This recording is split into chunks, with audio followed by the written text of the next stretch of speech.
Welcome to the Lazy Money Machine, where we show you the easy, no-nonsense way to financial and time freedom. Here are your hosts, Graham Brown and Erik Ten. Welcome to the show, Graham. Welcome, all the listeners and viewers. Welcome, Erik. It's good to have you, mate. And by the way, you didn't see this when we were setting up today. Erik threw his laptop onto the floor in a fit of rage. I think it was just attached to your headphones, wasn't it? Yeah, no, it was a long story. I mean, the weird thing about this is I have so much audio set up that I have 3 backups for doing this, and I had to revert to my simple Apple headsets and a laptop and just a Wi-Fi connection. But okay, rock and roll. Rock and roll. Talking about uncertainty, Graham. Yeah, like internet. I thought everything was ready for today, and then, as always with these things, what happens? Something goes completely belly up, and then you have to improvise and figure out another way to do it. So that's what we did today. That's life, Erik. It's not just. It's not. I think it probably was a good start because it was like we're living uncertainty here. It's like, I mean, even though we're professionals in the sphere of podcasting, I'd like to think that even we fuck up, and I can use that phrase, I think, because we have got the explicit mark on our iTunes feed, by the way. So, I think it happens, isn't it? And it's not, like even as a property investor or somebody who has made money, things always go wrong. It's not like, you make money and then you don't have problems, do you? Absolutely. There's always problems. Problems are just part of life, whether you have millions or whether you have nothing, you're always going to have problems. So I think that's the summary for today, or the starting point, right? Yeah. And, dealing with uncertainty is also, I think for me, this particular example is sort of, that you have plan B and C ready. So, okay, if, a lot of things to deal with uncertainty is to have other backup scenarios ready for if something goes wrong, which is what happened today. Exactly. And then you just go and figure out another way to do it. So anyway, we're here, and in property investing, same thing can happen. Things can happen. Tenants can leave. Oh God, yeah. I mean, roll with the punches. Yeah, exactly. I mean, a lot of the conversations we've had here on the group have, when they talk about property, half the conversations about how things go wrong. Yes. There's a lot of moving parts. There's what can go wrong. It's like a tenant can really screw up a business. Or a particular property, your financing can go wrong. Your property development plans, can go wrong for things that you can't control. You could have. There's a whole bunch of things that we can't control. We're not able to control every single moving part of investment or money or finance or business. So I think, we just got to get out there and say, this is not the fact that we're failures in any way. It's just how it is, right? Even if you make more money than you have sense, you're still going to find things go wrong. So let's put that out there first as a starting point. It's okay that things will fuck up from time to time. Yeah, exactly.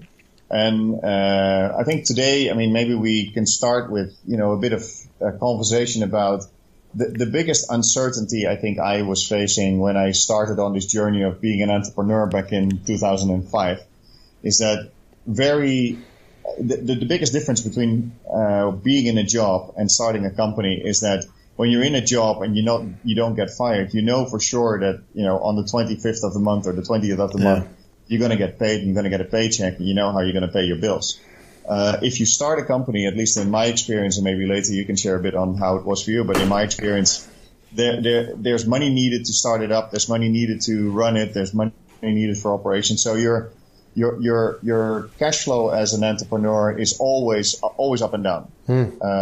And even though you build a big company and at some point it becomes successful, then you'll find out that all of a sudden your biggest customer leaves, and the revenues that you were used to are no longer there, and you then have to adjust. Now, that's something that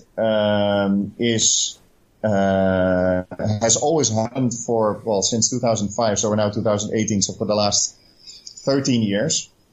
And I can still very much remember that in the beginning I felt very, very uncomfortable with this.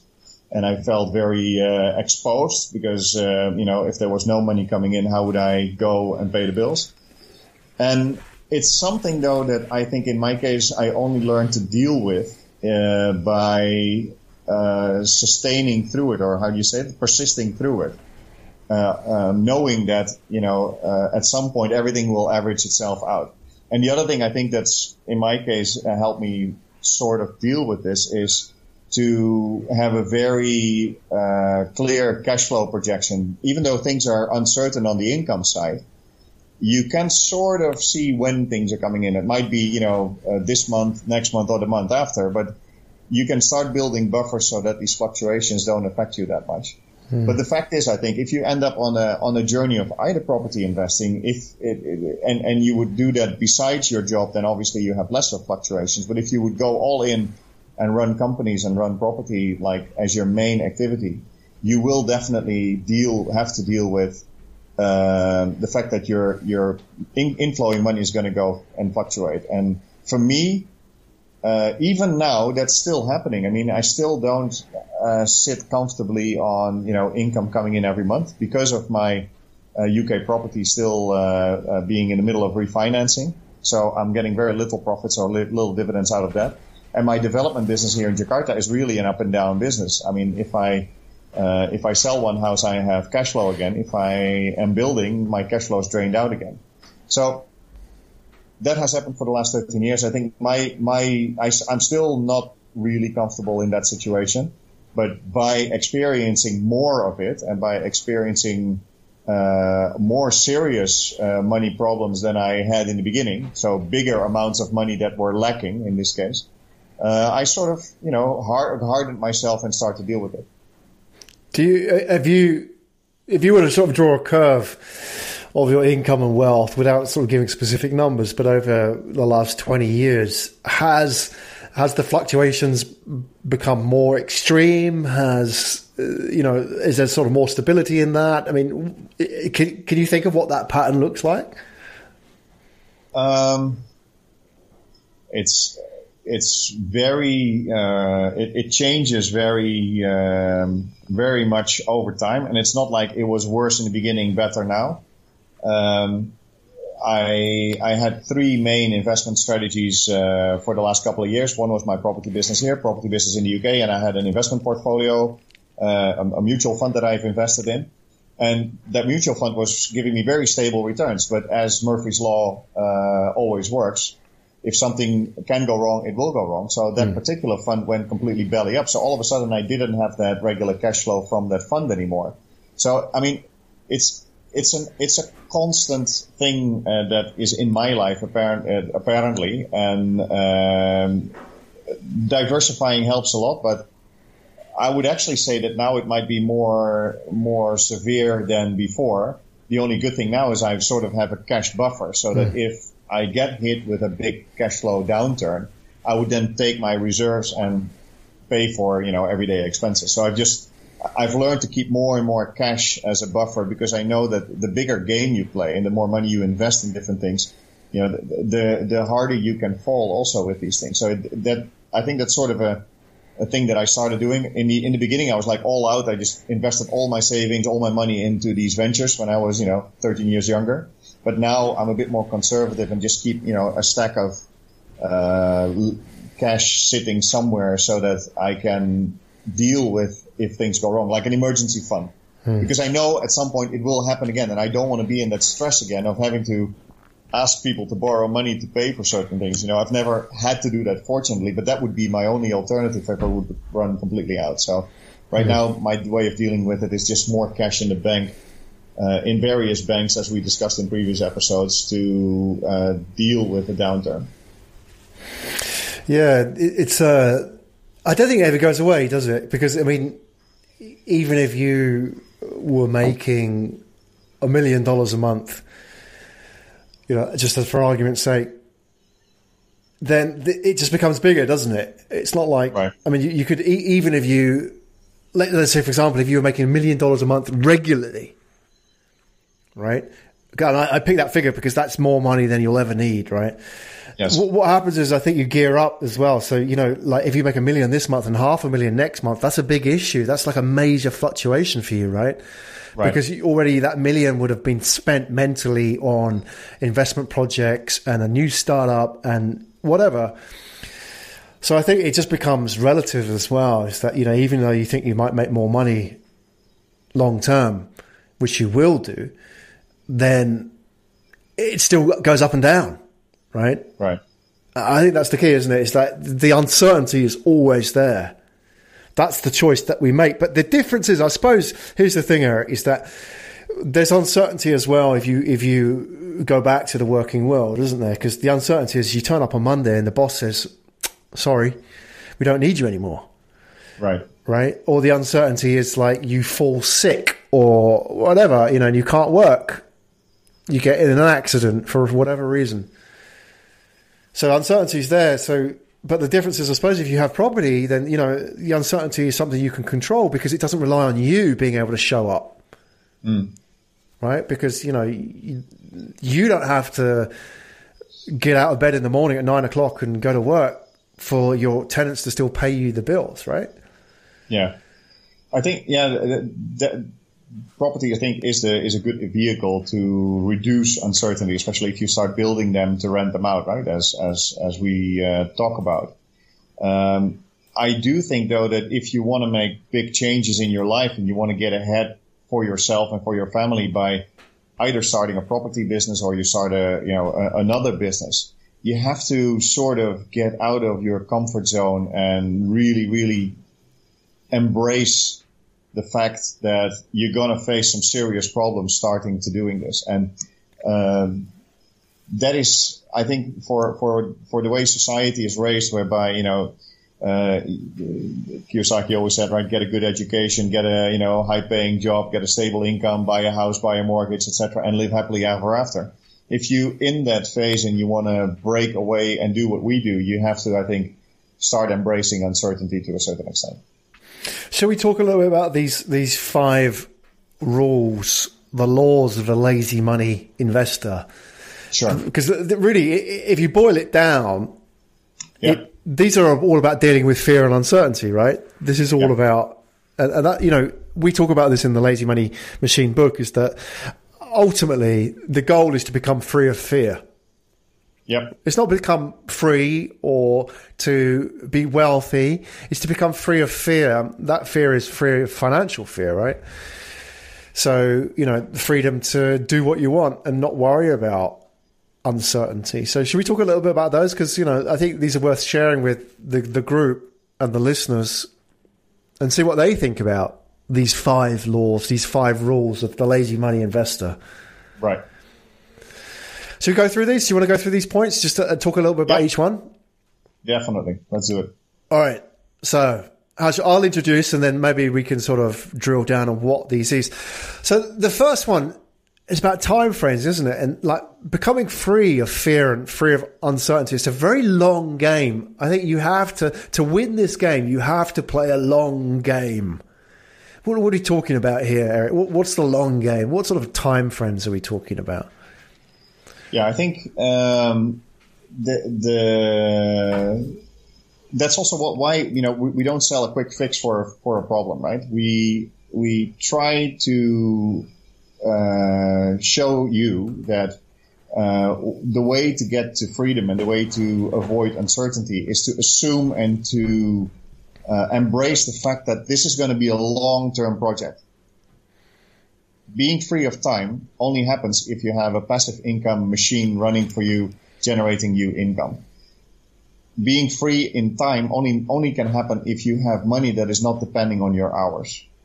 Now, you don't switch on a switch and have that ready so you can be free. So this is a long game. And also the way that we advise people to do their investments in property is to go in for the long game. Don't go in for the short gains, right? A short gain, typical, property strategy could be what they call in the UK a flip, right? You buy a rundown house, you refurbish it up, and you sell it again. That's trading. That's more or less what I do here in Jakarta, right? I buy land, I build a house, I sell it. It's trading, but that trading gives me cash to invest in my long-term vehicle, which is my rental portfolio. So long-term, I think for me, let's just assume it's going to take 10 years.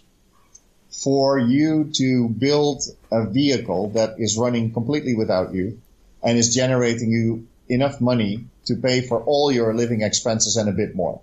that's like the typical horizon we need to set in our mind, I think, to achieve for. It's a long game. It's not going to happen in a few years. It's going to be, it's going to be for the long term. And the other good thing about assuming that getting free is a long-term game or is a long game means that you have to stick with it and you have to get better at it. And you'll find that that's the case. The longer you're in the business of, for instance, property investing, but it actually goes for many other things as well. The longer you're in the business of cryptocurrency, the longer you're in the business of online marketing, the experience and the flying hours you're making are going to make you better and, are going to give you opportunities that you wouldn't have when you started. So start something and assume it's going to take 10 years and stick with it for the long term. Yeah, there's another part to this as well. When we talk about long game, we talk about not just looking forward, but also looking back. And this is why we talk a lot about property investment, real estate property, is because, yes, get into all the different asset classes that you can and invest in what you can and invest what you feel matches your investment thesis and your feeling for risk as well. So, buy Bitcoin, buy gold, invest in stocks, become an angel investor, etc., etc. But, and we do all of these things, right? Or to some degree, most of those things, right? But what I would say is that, build your freedom plan on property. And the reason for that is because of the long-term performance of this asset. Compared to any other asset out there, it wins out. And, people always say, well, Bitcoin's the next big thing. Fantastic. Bitcoin is possibly the next big thing, and blockchain and Ethereum and all, distributed ledger and all that stuff. But it wasn't around 20 years ago. But I can tell you for a fact that 100 years from now, 1,000 years from now, we're still going to need property, because 1,000 years ago, we were still renting. 1,000 years ago, a lot has come and gone in 1,000 years, but we still need property. So you've got to look at it in terms of fundamentals and a very long time frame, because you could bet your freedom on something which could disappear, for something you can't control. But we know for a fact, don't we, Erik, that land is not going to disappear and people are going to need places to live. We know that for a fact. It may go up and down a little bit, but I'm pretty certain, I don't know, unless somebody can prove me wrong, I'm pretty certain 100 years from now, there will still be landlords and tenants. Yeah, me too. Unless the world doesn't exist anymore, or fuck it. What can we do? Yeah, or the whole world is being run by robots, and the government will have to provide everybody with housing. Maybe then we're going to be back to communism, whereby everything will be provided to us by the government. But things staying as they are, capitalism staying as it is, economies starting to develop as they are. I think you're right. There will always be private landlords that are going to rent units and houses to tenants. It's been around. That feudal system's been around for thousands of years, so it ain't going away. Let's talk about point two. And when you started your business, did you think? Because I made this mistake. Did you think that business was going to make you rich long term? Yes. Okay. Absolutely. I mean, we were even talking. I can vividly remember we were. My first business that I started and have run for a long time was in premium SMS services. Right. So value-added SMS services, as we called it. So like horoscopes and ringtones and those kind of things. Wait, Erik, I'm going to stop you. You diverged from the truth. That wasn't your first business. Your first business was a gym, no? Yeah, that was at the same time. But yeah, there was a gym. But the reason why I wanted to bring this one up, because we had 4 partners in the business, and all 4 of us were talking about handing this business over to our children. Right. How ignorant we were, because it was a technology business, and it was a business based on regulation, and it basically got wiped out. I've shared that story in some other episodes where, I talk about how that business went away from us. But I thought that business was going to last for the long term, and it was going to go and be around for hundreds of years. But clearly it wasn't meant to be. And nothing you could control as well, because that was a regulatory thing, right? I mean, you were making a lot of money and somebody just pulled the plug. You couldn't change that because that was the system. That was a legal thing, right? That came in, and you can't forecast that, can you? You can't sort of, and there's nothing you can do. You're up against the system. you can't change laws, right? I mean, if the government's going to bring in a law to outlaw something, what can you do? You can't. So yeah, I mean, okay, same with me when I started my first business, designing websites. That was going to make me millions. I was convinced it was going to make me millions. Right. And how wrong I was. And then, the first real successful business I had, I was convinced I was going to sell it for many, many millions. But luckily, I kind of realized that it was going to take a long time. So I started taking a lot of money out of the business and investing it into property. And, I think that's the smartest thing I ever did. And, whenever I look back on that, Erik, I always think, I wish I'd done more. Because I could have done, I made a stupid mistake of going and buying all the kind of luxuries that you would associate with that kind of lifestyle, the cars and all that shit. I wish I'd just stuffed that into property. And there's another thing about property, right? I mean, you can't touch it. Right, Meaning, if you have money in the bank, it's very tempting and you have a credit card, it's easy to spend it. Right. But once you throw it into a property, I mean, you might be able to sell it, but it will at least take you a couple of months to actually do that. So for young people, younger than us at least, if you have free cash, I think the best thing you can do is just stick that into property of some sort, because it avoids you spending it. Yeah. All about making money whilst you sleep. And that, I mean, you don't have to be sleeping to make it, but the fact that you can't touch it, as Erik says, I think is really important, isn't it? When I started my property business, I started it and the first few properties I bought weren't particularly great cash flow wise. And, I started thinking, well, what have I done wrong? And like, I thought maybe 2 or 3 years into that I should have been making more money. I even started looking at selling them.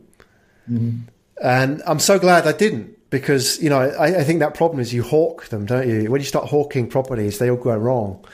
But, with a business, an online business, you hawk it every day. You're constantly tweaking it. You're constantly changing things and constantly prodding things and measuring things and moving things around and starting things and stopping things. With property, you can't do that. You just got to leave it. Unless you're actively involved in trading it, right? So in a way, that's its strength, because that's what makes you rich long term. Because you can't touch it, you just have to leave it and let it do its thing. And over the long term, it will come through. So there you go. Businesses don't make you rich. Assets do. A little bit controversial, but I think, I mean, are you going to teach that to your kids? Yeah, I will, when the time is there. I will, especially when they start earning money of some sort, either by them starting a business or taking a job. I will tell them, okay, now you have more money than you had when you were studying.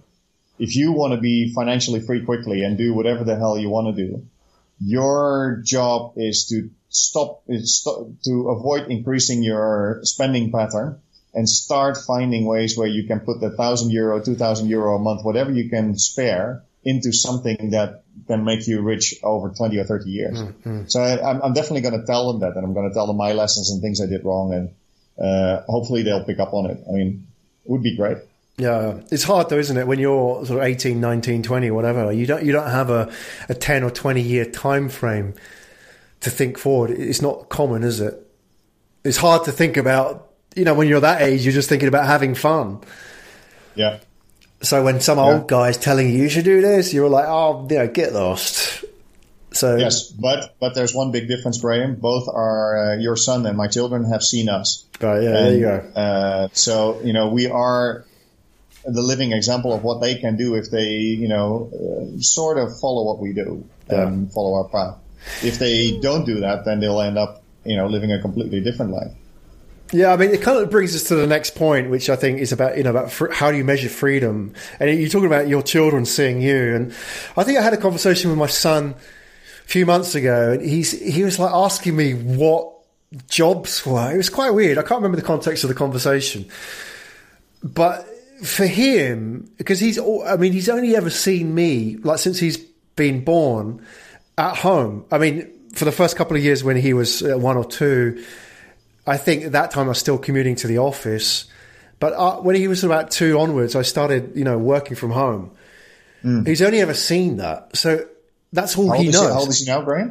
He's coming up to 12. He'll be 12 next week. Right. So this has been your life for the last 10 years, huh? Yeah, it's been working at home. And, I work in a setup like this. If you're watching this on the Facebook group, you can see something like this, in a room by myself and talking to people like Erik all day. So, but that's all he knows, right? So whereas, 99% of the world, they get up at like 6 a.m, they jump on the train, go to work, come home like 11 o'clock. They're so knackered. They don't want to talk to their kids. They just sit in front of the TV, eat their dinner, and they're gone to bed. But for him, this is all he knows. That's for him, like, I'm normal. Right. So I wonder how that kind of impression is, because this next point about the lazy money investor is how you actually measure freedom. Right. And we talk about how do we measure freedom? Right. Well, time or money. I mean, how do you do it? I mean, how do you measure it in terms of time? So give us an example, because Erik, you're a man a man of leisure. I know you're extremely busy, but you enjoy your free time and exercising your choice to do what the hell you like. Where have you done that? What about today? Yeah, well, today was a perfect example again. I went to the gym at 11, and there was both my older children. They were in a Battle of the Bands performance in the school. Right. And if you go there, you'll find many moms. A few dads, but the whole school the whole secondary school was performing. There were maybe 30, 40 people. So very few of the parents were actually there. But that, to me, once I knew that this was going to happen, and once I knew that both Isabel and Malik, my daughter and my son, were both going to play in the bands, I wanted to be there because it's fun and it's cool. And, missing that, you can never get that back. Yeah. I can ask Matey, my wife, to go and shoot a video. But I'm there, right? I'm seeing them perform. I see the little things that are happening, the nervousness and whatever. I mean, there's nothing that can replace that if I miss it. So today was, again, a perfect day. And I really, really schedule these things in, and I go and, schedule everything around that to make sure that I can go to these things. Yesterday I was at a swimming carnival where my youngest son was swimming in the swimming team. I mean, I want to see that. I mean, you can never get that back. I can never see him again in the same competition ever again. So, so that it's not possible. So that's why I really prioritize going and grabbing that opportunity. It's funny, isn't it? You're talking about mostly moms. And that's quite telling, isn't it? I went to, the Battle of the Bands, I went to like a school performance last week, I think. Yeah, my son was in like the end of term music performance, where they all come out and they all play their musical instruments, similar kind of thing, Japanese style. Yeah. And almost everybody there was mums. Right. And it was like 1 p.m, which is obviously, not a lot of dads can come, but it's strange, isn't it? It's like I looked around and I saw maybe 2 or 3 dads out of a couple of hundred. And I thought, wow, what are all these guys doing? Where are they? What sort of lives are they living whilst they're missing out on this, right? I mean, I don't know how it was with your school, right? I mean, maybe more dads because it's an international school, right? I don't know. Yeah, but I mean, for me, and I always get questions because people see me walking around in my flip-flops and my shorts all the time. So it's always a matter of time before somebody asks, what do you actually do? Which is the perfect condition, the perfect question. So I go back to them and say, well, I'm a property investor. I built this online business with a partner. I have, I do property investment here in Indonesia. So because otherwise they assume that I'm jobless, right? Or that I'm just, I inherited a lot of money because the schools that my kids do are very expensive. So then there needs to be some form of income coming in. But it's a gift that I can give myself, which is the payoff of being able to live this life. I mean, I will never get this back, this time with my children. I will never get back these performances, the same as you, right? I mean, these things happen only once and they're gone. Yeah. And you can choose to be there or you can choose to miss them. And I choose to be there. And also that maybe sometimes means that you need to reduce your ambition levels. Maybe that's true.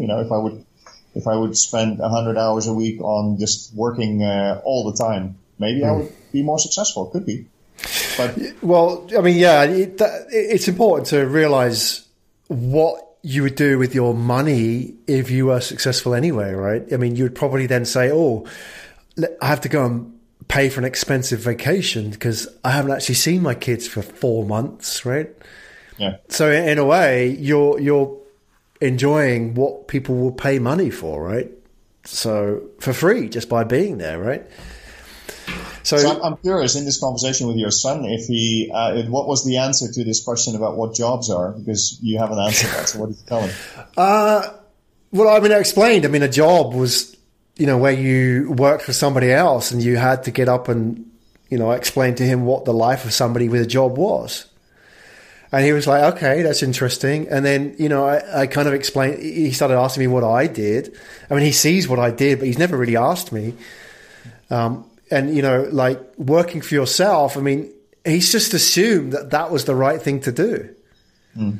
So, I mean, I've never sort of said to him, like, when what do you want to be when you grow up? And like expect him to say doctor or accountant and stuff. I don't like expect him to take any kind of job. I always said to him, like, if you work out how to make money on your own by yourself or with other people that you enjoy working with, then that's the best way to be financially free and do what you love doing long term, right? Yes. So, yeah, I mean, I don't know. I mean, I don't know if that was the right answer, but I think whatever I say, Eric, ultimately will come down to the example I set, right? Yeah. If I said to him, like jobs are this, jobs are that, he'll just look at what I do and assume that that's probably the right thing to do. Mm. It's, as they say, the 3 laws of parenting are example, example, example, right? Mm. So in a way, I think you're the best example for your kids, right? And it's, look at all kind of entrepreneurial families, right? They always, like anybody you meet an entrepreneur, often their parents were entrepreneurs or they were surrounded by entrepreneurs, right? Yeah. There's another saying, which is children spell love Time. Well, there you go. So that's awesome. Yeah, so it's important, I think, and that's maybe we round up our point number 3, which is freedom is measured in time, not in money. Exactly. The basis should be what are you doing with your time, and what do you if you say that things are important, are you actually spending your time on the things you say are important, or are you spending your time on things that are dropped in your life or either by society or by the environment, or are you making conscious choices on how you spend your time? And a lot of people say, yeah, I need to make money, I need to have a job. Yes, true, but there is another way. And if you're not willing to explore that, you're just lazy, I think. Yeah. So lazy in the wrong way, by the way.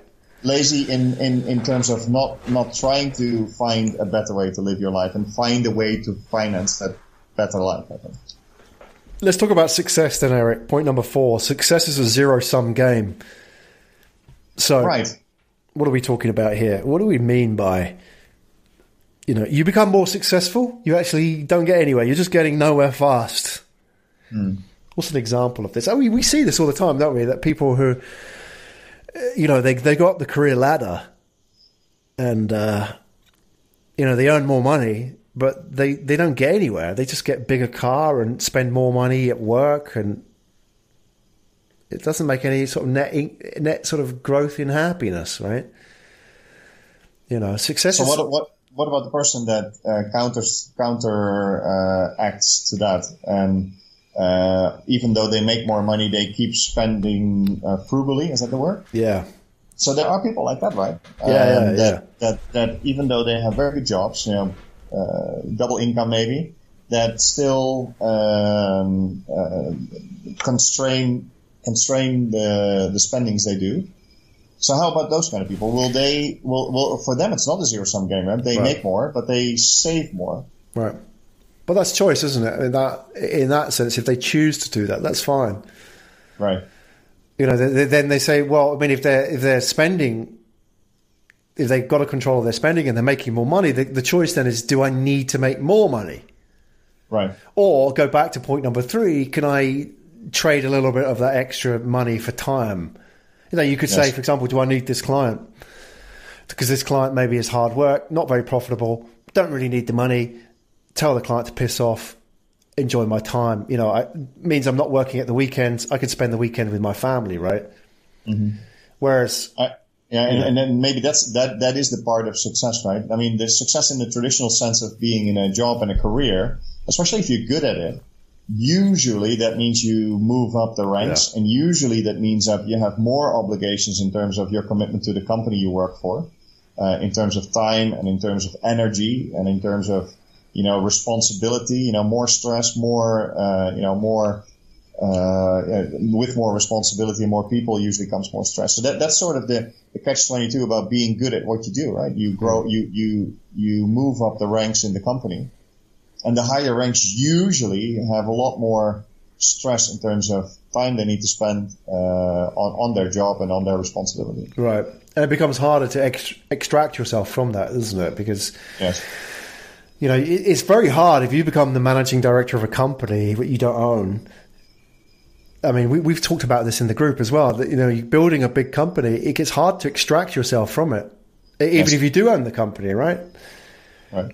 Because it's not just the money, it's also you build your whole life around that, and everybody looks at you in a certain way. You have a title, you have privilege. And to walk away from that is very, very hard. I had a friend over recently, and she said, I have a very good friend that works in a big oil company. I won't mention the name because then maybe somebody can link it up. But this friend was telling me that big oil company traveling all over the world, lots of privileges like private jets, first class travel, etc., etc. But this particular person had told her that working when he's traveling means that he works 18 hours out of every day, but he compensates that by being at home where he only works from 7 to 7. Wow. So that's, I don't know what level, I know which oil company, but I won't mention it. But that's not freedom, that if you, and then the 7 to 7 would be working from home, right? Right. Which I do sometimes, and I know for sure you do more hours regularly. But that's not compensation, right? If you normally travel and work, except sleeping, you work, and then you come home and you still put in 12 hours every day. I mean, that's a huge amount of your energy that goes into this particular career. Are you willing to do that? Some people love it, right? Some people are addicted to this work. But I personally think that this is very unhealthy, and it leads to stress, heart problems, physique deteriorating, you growing old very quick. I don't think that this is something that the body was designed to do. No. And therefore, I don't think it's very healthy to do that. It's difficult to see the change as well, isn't it? It sort of creeps up on you. Let's talk about... Yeah, this the reason I brought up, it's a good example of, what a mega corporate career in a huge big company can mean for you in terms of time freedom. There is no time freedom anymore, right? Yeah. And you've got more money than you need at that point, right? Of course, yeah. So, I mean, I think this is where we bring in this idea of location arbitrage, right? Which is interesting because this is kind of like an interesting hack, isn't it? Which, to put it in the language of modern growth hacking, is, I think, you go back to that. Let's take this guy who was working in the oil company. He's just trying to get ahead. He's just, all he knows is success and ambition.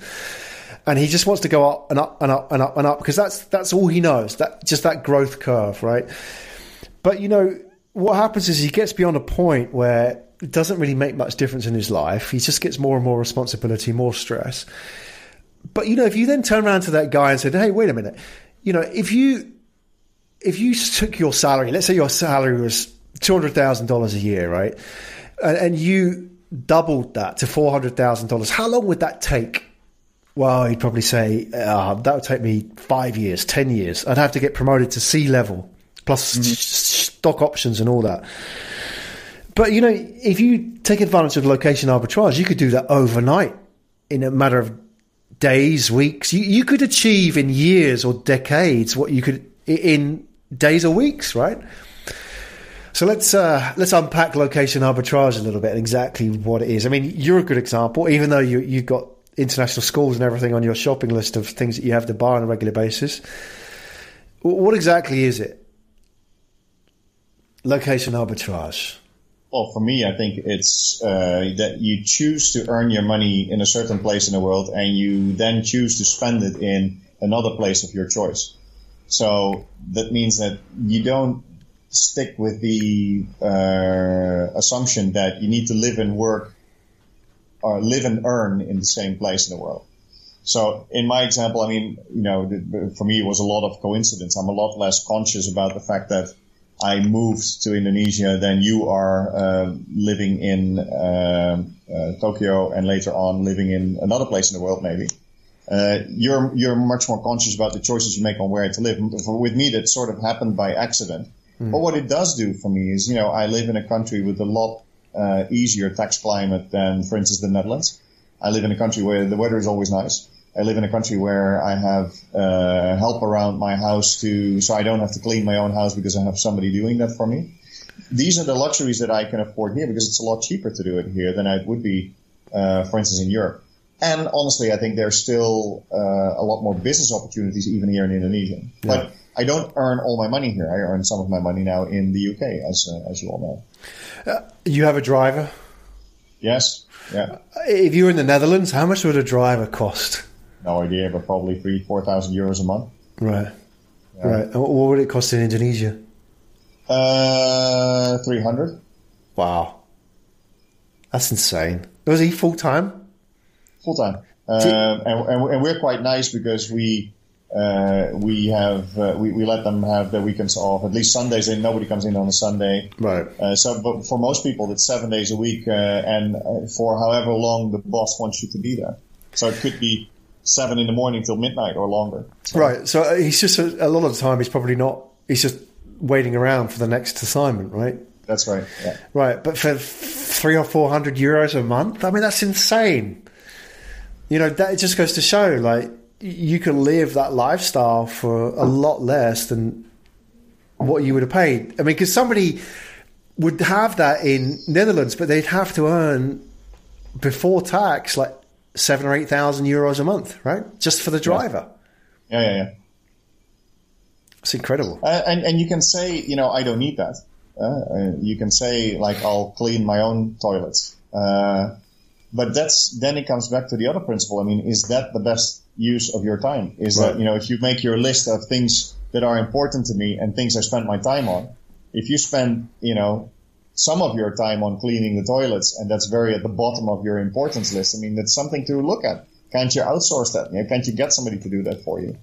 And, that's also, I get a lot of envy about people and usually a lot of sneering remarks about the fact, you live in Indonesia, you have a driver, you have a maid, you have this, you have that. Yes. And then the counter question for me to them is, okay, if you would be able to do that, would you do that where you live? Yeah, yes, of course I would want to have a driver and a cleaner. Yeah. So where's the issue? It's not like I'm extorting my staff. It's not like, I'm imprisoning them. They work at that pretty well and I'm paying them decently, I think. So it's a very strange idea. Yeah, we're not used to it because mainly it's... We're not used to it, yeah. What people assume with like royalty or millionaires or that kind of thing, right? Okay. But I mean, this is a good example of. I mean, people might think that this is out of reach, but if you do move to Indonesia, you don't have to move to Jakarta. Move to Bali, if you like a more relaxed lifestyle. You can afford these things there because that's what it costs. Yeah. You can have somebody to clean your house for 200-300 euros a month. You can have a driver for 300-400 euros a month. You can have a massage for $10 for an hour. Yeah. So I mean, these are the prices that are common here. So if for you these things are important to have in your life, there is a way to get those at a lot less cost than they would cost in Europe or in the States or wherever you are. Well, yeah, I mean that brings us nicely to the last point about experiences and things, because the one thing I think you didn't mention it, but I'm sure is something you can indulge in as much as you like is eating out, right? It's like, well, I mean, if you lived in Amsterdam or London, you can eat out all the time, but it's an expensive business, right? And I'm kind of the type of guy that even though I've got money, when I eat out, I like to buy really cheap stuff just because I hate paying a lot of money for expensive food. I really love just going and eating at the local street hawker where you'd pay, I don't know, like $1 or $2 for a meal, right? I mean, for me, that's a great experience. And I love doing that. And you can't really do that. I mean, you certainly can't go to a street stall in London. They don't exist, right? Or like anywhere else in the world, right? So the fact is that those small things where you can create an experience with somebody else, I can just say to my wife, let's go and eat. It costs us like $5, right? I'm not thinking, okay, I'm not going to go and waste $50 on some restaurant which is going to give me average food. I can go and have amazing food like in Thailand for $5, right? Yeah. So, I mean, come to this last point about the lazy money investor. The goal really, we talked about freedom, but a way of expressing that freedom is collecting experiences, not things. What sort of experiences have you had? I mean, you mentioned like the school and stuff like that. Can you just name an experience where you can look back and said, yeah, I could never have done this if I'd never opted for this lifestyle? I could have never gone away for 6 months, take my kids out of school, and travel the world for 6 months if I would not have at least money buffer, or had. I think it's more for me to the mindset of things will be all right. Yeah. I can afford this now. I have projects in the loop. It's going to come back again. I'll make that money up again. And matter of fact was I had money coming in while I was doing this. So, my mindset change has been so dramatic over the last 10 years. I think that because if I really think about it, if I would be in an expat kind of job, which I did prior to me starting my business, I could have done this too, but I did not have the freedom mindset of actually going and doing that. So I think that experience has been amazing for me and has completely changed my perspective of life. It has changed my perspective of business. I've made some drastic changes when I came back from the trip. And I would never have done that if I would not be focusing on experiences. Talking to you has been a big factor. Talking to another good friend of mine in the UK who has done the same thing. That convinced me, like, look, if this is something you want and you think this is something amazing you want to do with your family, then go and do it. But you have to move away from buying the next big car and thinking, okay, I'm just going to rent a camper van for 3 months in the US, which is also expensive. Which is a lot more fun. A lot more fun, yeah. Fuck it, do it, man. That is the kind of things that we make life out of. Those kind of memories that you share, right? Yeah, I just wanted to have a little bit of comment on the eating part. I mean, what I also find is that we both are quite into health, and the more I get into that, especially the more I get into eating healthy, the less I'm tempted to go and eat out. Right. Because if you know that you need proteins and vegetables and healthy food, there are restaurants that serve very delicious healthy food. I don't dismiss that, but usually if I go out, I go and indulge in like a steak and fries and whatever. I go and eat something amazing that I like to eat, and then I don't pay attention to what I eat. But then the next day you're thinking, why did I go out? I spent, like you said, $100, $150 maybe if you're going to a really fancy restaurant on food that doesn't actually do any good to me. Yeah, I mean, that sort of stuff you need. If you really want to eat healthy, you've got to make it or prepare it yourself, right?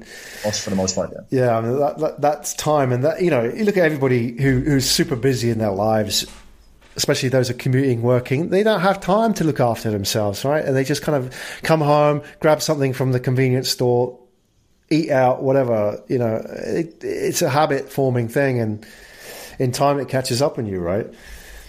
Where in your life do you really prioritize experiences over things? What is the one big area in your life where you think, look, that area in my life, I'm all about the experiences? Right.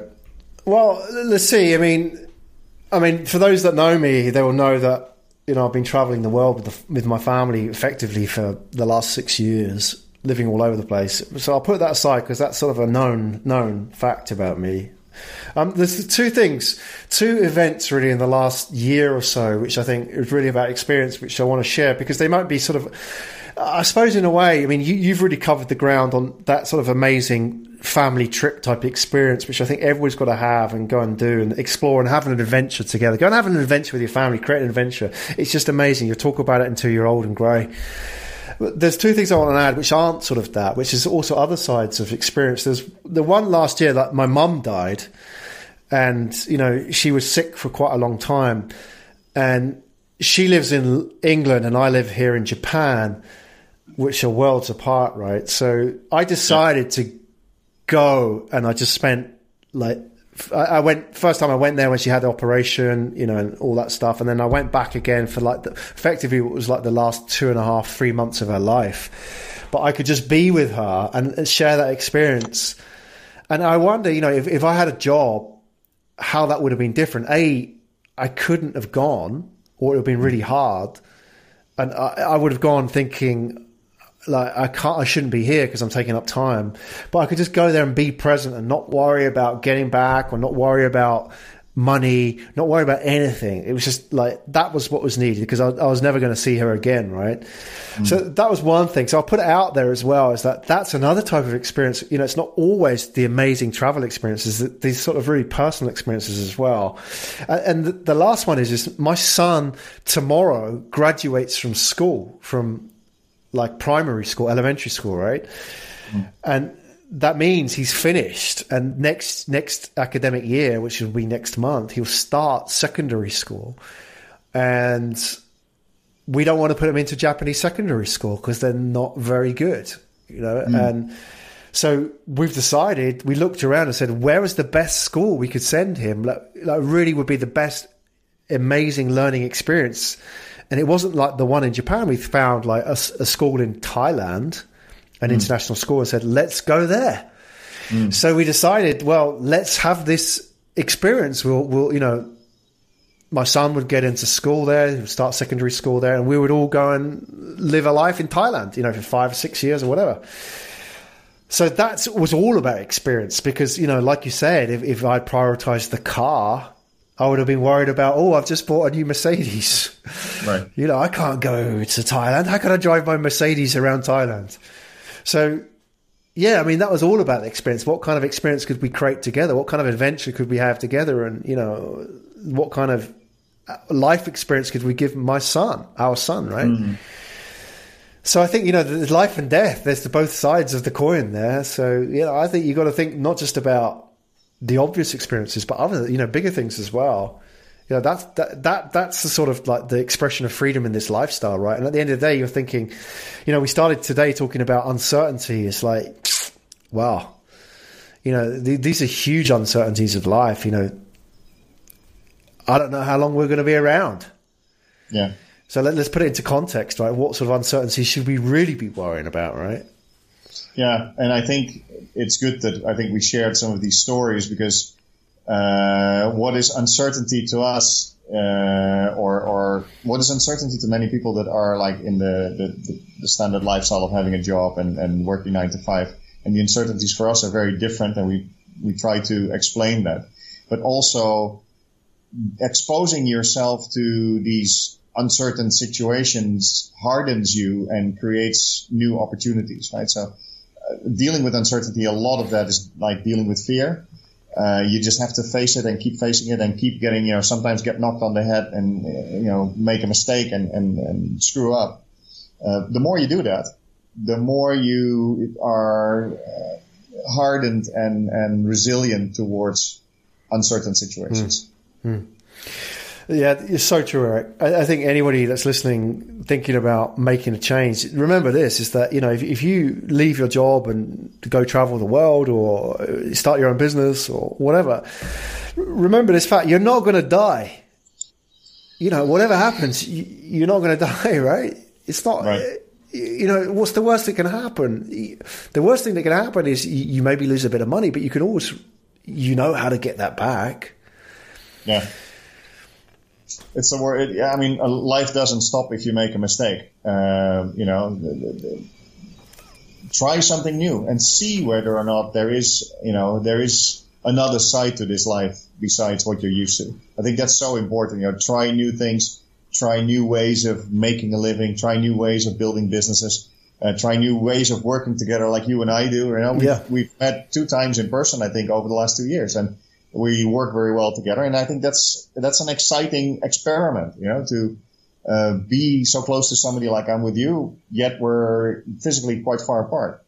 These are new things that you can experience and you can enrich yourself with. I think. Yeah, without a doubt. Hey, we've covered the 5 points today, the 5 laws of the lazy money investor. What do you want to see people putting in the comments below, or people sort of reaching out to us? What kind of reactions would you like people to sort of bring up to this? I would like to know, what are you afraid of? What are the things that make you scared? Because a lot of things that make me scared in the past have actually happened to me already, and to you. And I think if people are open and willing to share, what's scaring you? And you're in this group now, but what's scaring you to make your next step? What is the next big thing you need to do, and what are you scared about? Maybe we can help. Maybe we can give you some advice. Maybe we can tell you the story whereby we screwed up on doing that. And maybe you don't have to do it the same way. Or you can just, see that sometimes you have to screw up to learn things, So I would like to know that. What are you afraid of? What is your main fear? What makes you uncertain, especially in the context of the Lazy Money Machine? What are your next steps on this journey? What do you want to do? And what scares you? You've been listening to the Lazy Money Machine. Find out more at lazymoneymachine.com.